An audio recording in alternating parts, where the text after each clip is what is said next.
Today we'll be making mozzarella cheese out of 4 simple ingredients.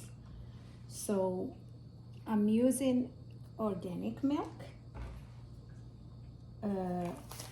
citric acid,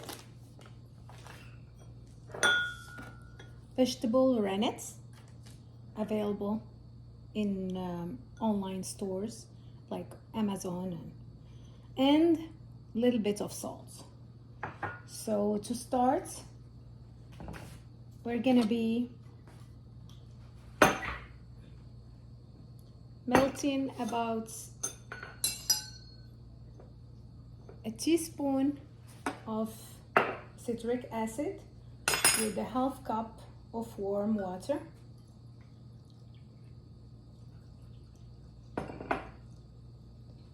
Just warm water, not hot. And I'm just gonna be stirring it until it completely dissolves in the water. Then to the thermomix, I'm gonna be adding 2 liters, about 2 liters of milk.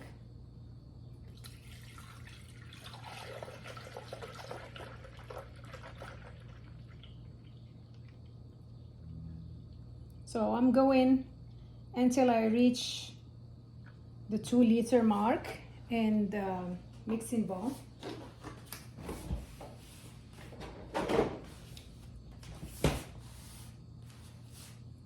Then I'm gonna be adding my mixture of citric acid with water.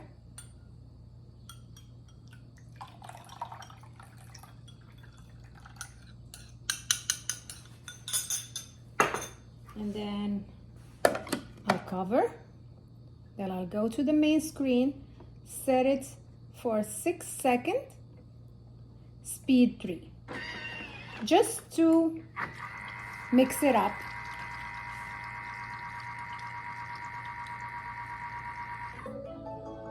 Okay.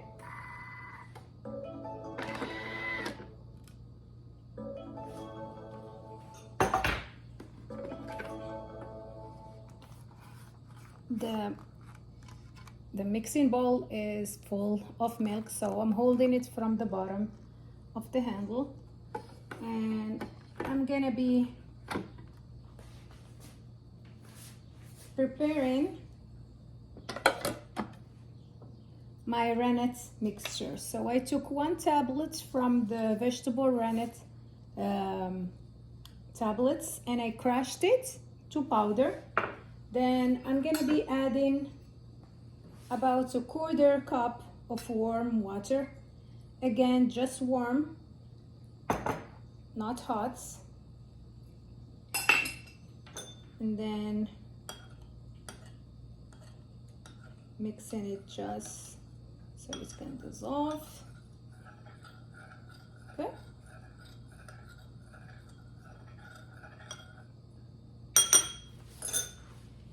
Then I'm gonna be using a warm thermal serving bowl I kept in the oven just to keep it warm.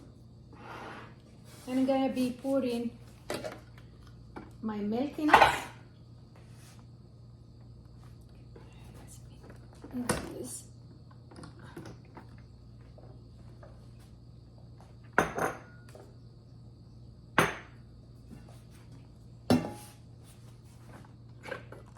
Then carefully I'll be pouring my milk in the thermal mix serving bowl. Okay.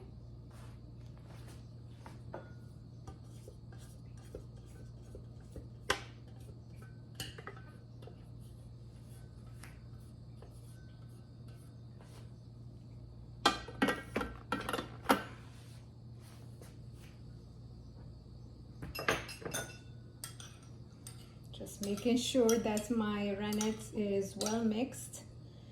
Then I'll be gently mixing it, adding it gently to the milk. And then I'm gonna be giving it 25 times stir. So 2, 3, 4, 5, 6, 7, 8, 9, 10, 11, 12, 13, 14,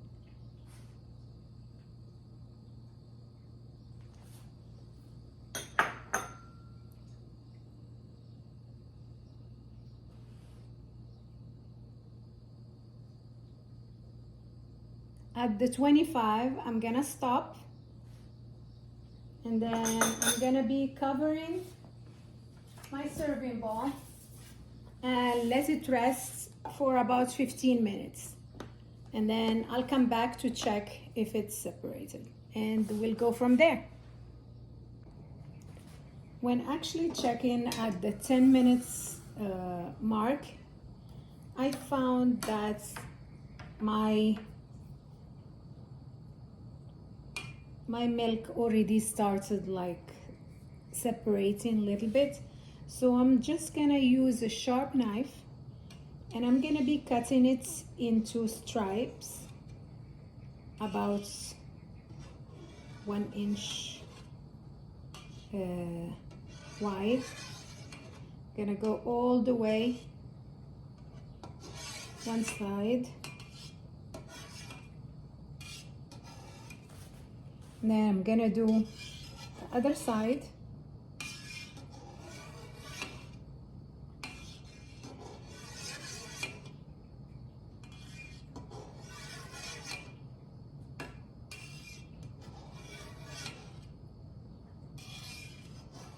Okay, and I'm gonna be covering again and letting it sit for another 10 minutes, and I'll check.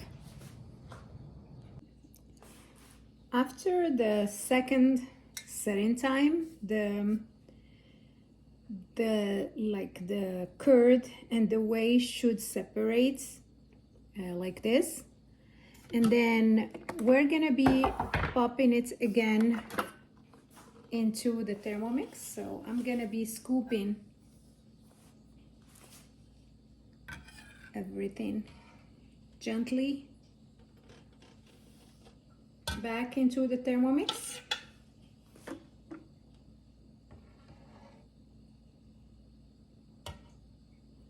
And we're gonna be cooking it for 30 minutes. Okay, after I scooped all the whey and curd back to the mixing bowl, I am setting the Thermomix to 30 minutes.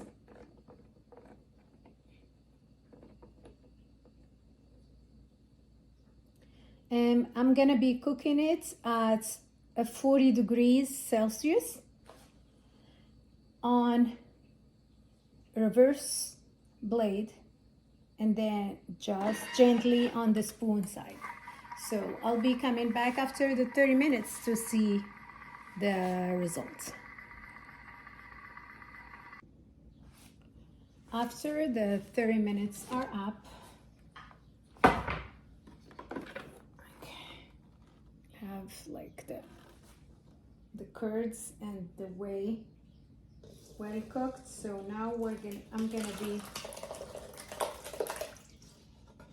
taking them through like a silk cheesecloth.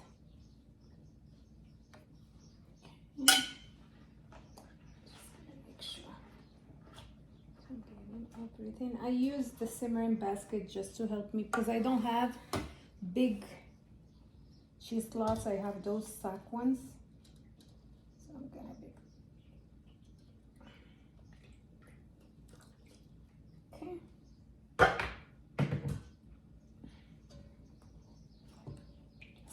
sure we drain everything. So I'm gonna be keeping until I drain all the cheese from the whey, separate the cheese from the whey, and then I'll be back.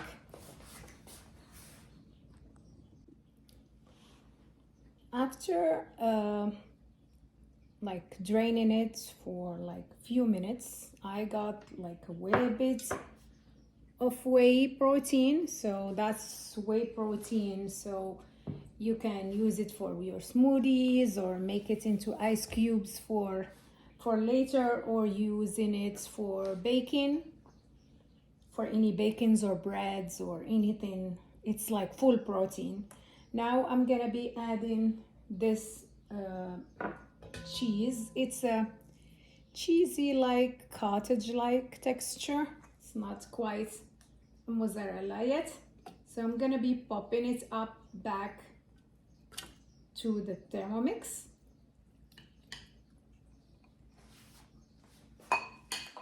And I'm gonna be adding a little bit of sea salt,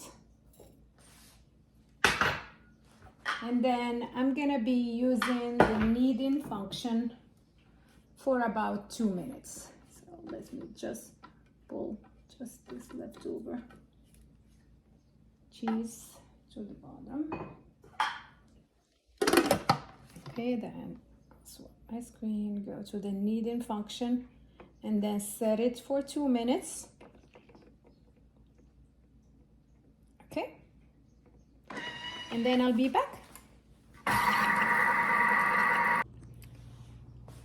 While it was kneading, so I separated the whey into the ice cube trays and into this bottle. And this ice cube tray would go to the freezer. Then now we're gonna get the cheese. It started some stretchiness, but it's not as quite as stretchy as the final mozzarella. So I'm gonna be popping it here into this bowl, and then I'm gonna be warming it a little bit. Some people use the microwave to warm it, to warm it up, but I try to avoid the microwave as much as possible. So I'm just gonna be warming up some of my whey, and just enough to cover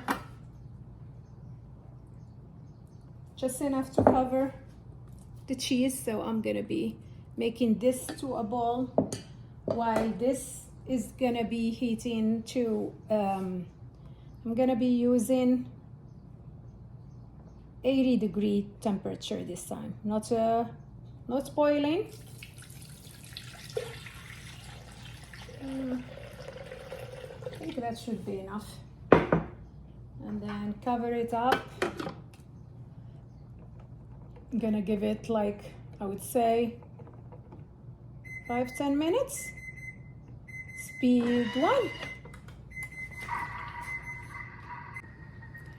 So once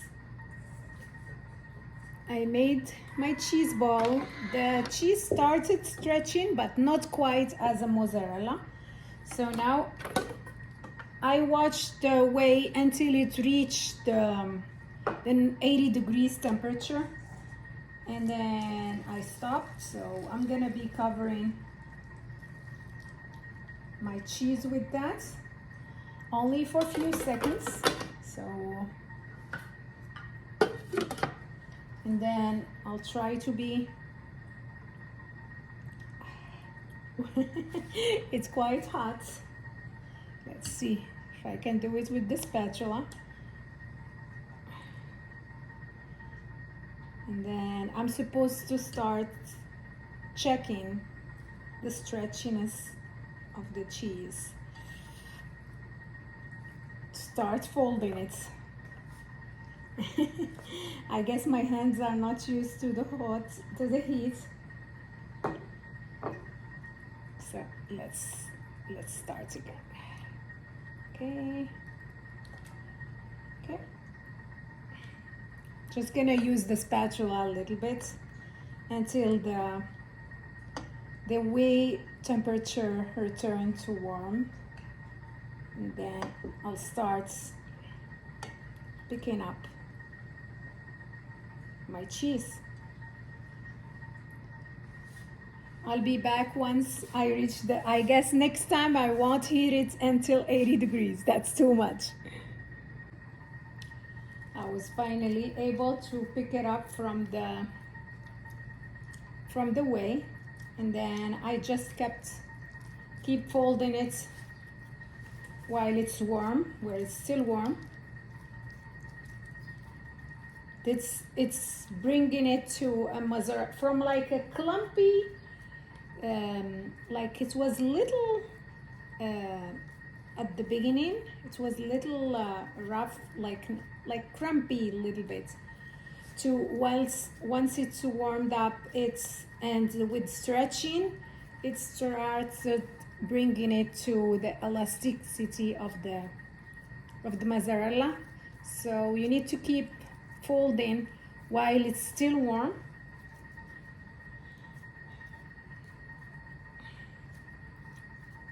I think it has that mozzarella,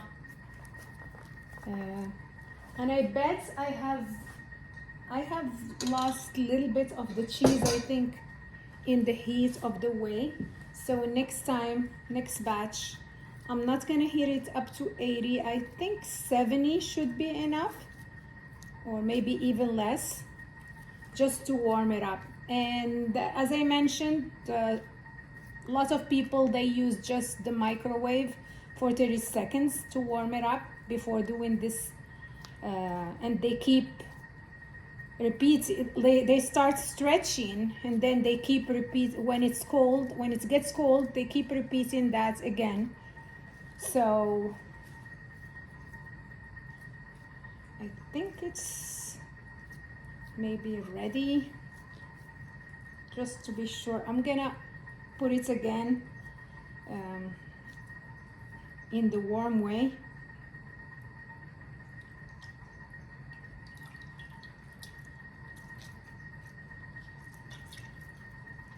And then I can start feel already that's elasticity of the mozzarella.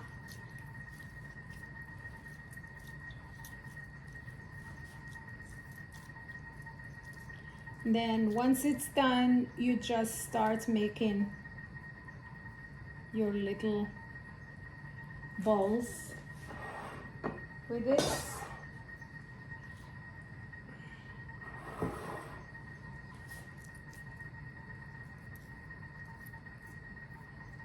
Taking them like this. Some people also put them back in cold water just so they can take the shape, but I think they are already taking the shape of the cheese.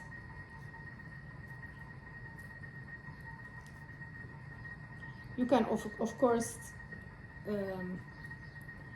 flavor them, and let me try this. Wow. Tastes amazing.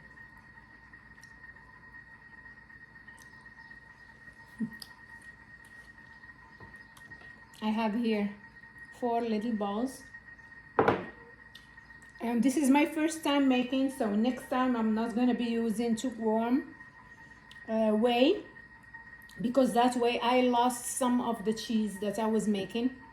So I'll show you back the result in picture. So these of course does not have any preservative, anything. It's not like the stuff that's sold in the stores. Those ones have, as you can tell, they have long shelf life because it has a lot of stuff added to them, and you don't want that because you want to make sure what you're eating. So this would be good in the refrigerated for 1 week. I'm gonna wait until my whey cooled down, and I'm gonna be keeping it like preserved on it. And then of course, if I have any leftovers, even though I don't think it will, but if I have any leftovers, I can throw them in the freezer for a longer time. Thank you. So now let's see the results. I'm amazed with the product, so I'm making a second batch of this. Next time I'm not gonna be losing any of the cheese. So let's see. Wow, look, a perfect mozzarella. I added just a teaspoon of salt, and it's each one has its own taste. So for me, I'll add a little bit more salt next time. Thank you.